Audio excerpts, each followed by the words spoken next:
নামাজ শেষে মসজিদে বক্তৃতার সময় ইসলামী বক্তা মুফতি আমির হামজাকে রাজনৈতিক আলোচনা করতে নিষেধ করায় শাহজাহান আলী হান্নান নামে স্থানীয় এক বিএনপি নেতাকে লাঞ্ছিত করার অভিযোগ উঠেছে। গতকাল শনিবার বিকেলে সদর উপজেলার বটতৈল ইউনিয়নের বরিয়া জামে মসজিদে এই ঘটনা ঘটে। এই ঘটনার একটি ভিডিও ক্লিপ সামাজিক যোগাযোগ মাধ্যম ফেসবুকে ছড়িয়ে পড়েছে।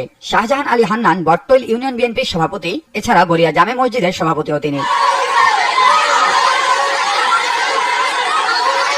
3 মিনিট 29 সেকেন্ডের এই ভিডিও ক্লিপে দেখা যায় তখন বিকেল 4:30। ইসলামী বক্তা মুফতি আমির হামজা বক্তৃতা দিচ্ছিলেন। হঠাৎ শাহজাহান আলী হান্নান দাঁড়িয়ে আমির হামজাকে কিছু বলার অনুমতি চান। এ সময় হান্নানকে বলতে শোনা যায়, হুজুর ধার্মিক আলোচনা যত পারেন করেন, কিন্তু রাজনৈতিক কোনো আলোচনা করবেন না। এরপরেই মসজিদে থাকা মুসল্লিরা উত্তেজিত হয়ে পড়েন। তারা হান্নানের দিকে তেড়ে যান এবং তাকে ধাক্কা দিয়ে মসজিদ থেকে বাইরে বের করে দেন। তবে স্থানীয়দের হস্তক্ষেপে পরিস্থিতি নিয়ন্ত্রণে আসে।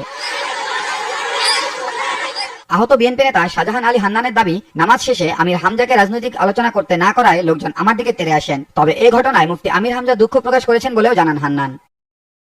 আসলে নামাজ শেষ করে বললো হাফেজ নামাজ পড়ানোর পরে আমির হামজাকে দেখে রাজনৈতিক আলোচনা করতে গেল বা সেটা বললো। আমি আমার নামাজ পড়তে গেছিলাম, আমি হাতি মানুষ, আমি আমার ওই বর্তমান সভাপতি ক্লাস মসজিদের আমার হুজুর, আমি ইসলামিক কোনো কথাবার্তা থাকলে বলে লোকের বুঝান, কিন্তু রাজনৈতিক কোনো আলোচনাটা করেন না। কারণ হচ্ছে কি, আমরা কাউকে এখানে রাজনৈতিক আলোচনা করতে দিইনি। এই যাবতে অনেকে আসছিল, তাদেরকে আমরা বারণ করেছি। আর ওনার মানে সবর সঙ্গীরা আল্লাহ আকবার বুঝেছে এক জায়গায় ইলাহি কাণ্ড কারখানা পরিবেশে জাকির ভাইকে বলেছি যে ভাই এই ঘটনা। এখন পরে তারা যেহেতু বলছে যে আমাদের এটা ভুল হয়ে গেছে,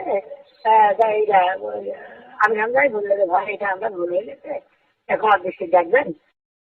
প্রসঙ্গত, আগামী জাতীয় সংসদ নির্বাচনে কুষ্টিয়ার 3 আসনে ইসলামী বক্তা মুফতি আমির হামজাকে সম্ভাব্য প্রার্থী ঘোষণা করেছে বাংলাদেশ জামায়াতে ইসলাম। এটা নবীর ভবিষ্যৎবাণী আছে।